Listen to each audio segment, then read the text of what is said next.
Hello everyone, welcome back and Happy New Year. Today I want to talk about The Glory, and I'm going to be reviewing it and discussing it by primarily focusing on the romantic relationship between the leads in the show. Because I'm sure you guys have watched many videos about the revenge story and how great it is and all this stuff, so I want to focus on something different entirely. But let's get into The Glory. So the Glory is a revenge drama starring Song Hee Ho as the female lead, and the male lead is played by Lee Do Hyun.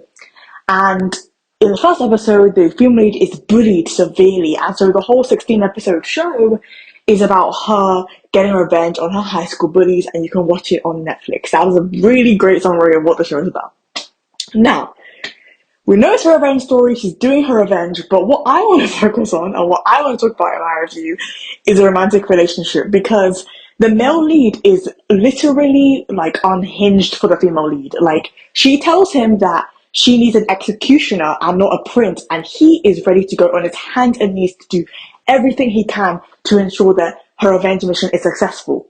This is because he himself has something he wants to do as revenge against somebody that killed his father mercilessly.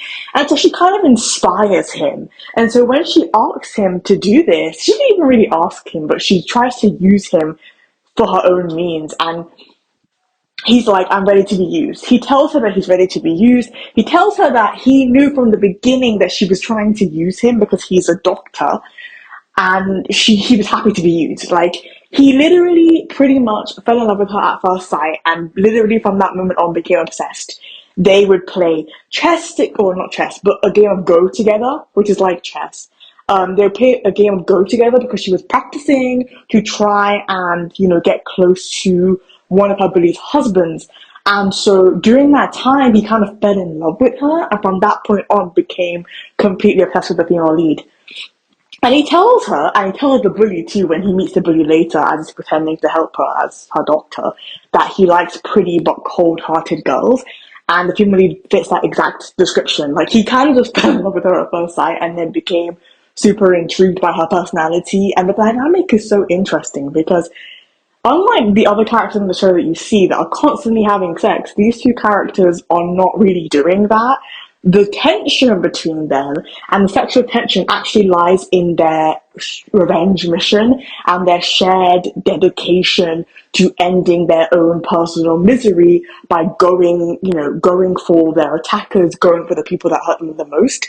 And honestly, that's really inspiring.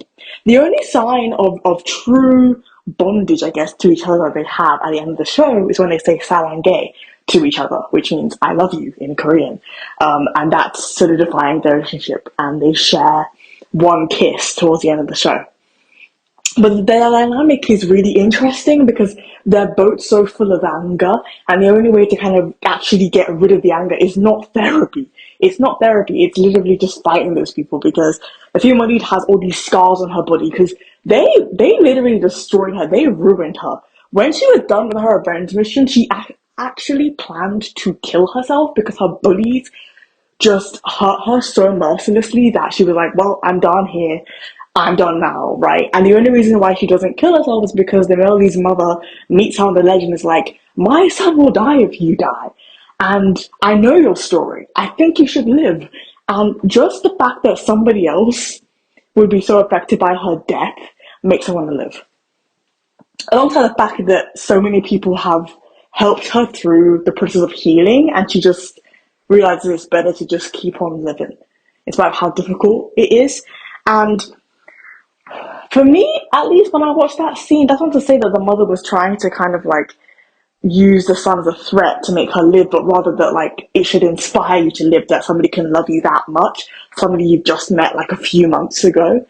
And it's true, the Melody would be absolutely broken if he died, because whenever she didn't communicate with him for months, or she wasn't there or available, he would be so heartbroken. And as soon as she replied back to a text, he would go crazy. He'd be like, oh my lord, she replied back to me, and he'd be so ecstatic that she replied back. And so what the mother said was actually really accurate, but they literally have the most interesting relationship dynamic in a show I've ever seen. I'm literally obsessed with them as a couple because they're both so damaged, but together they actually heal each other's wounds. And I love the things they say to each other because she's like, you know, I can't really be healed. And he's like, I can physically heal you. And she's like, no, the scars are a reminder of what I've been through. I don't want to forget this.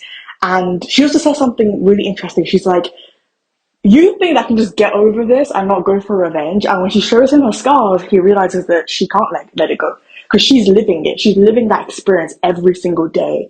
And the scars are on her body.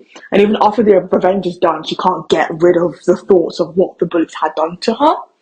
So his understanding of that kind of like just helps him heal and helps her heal. Because he's like, you're just as damaged as me, but we can heal each other because we have a shared trauma.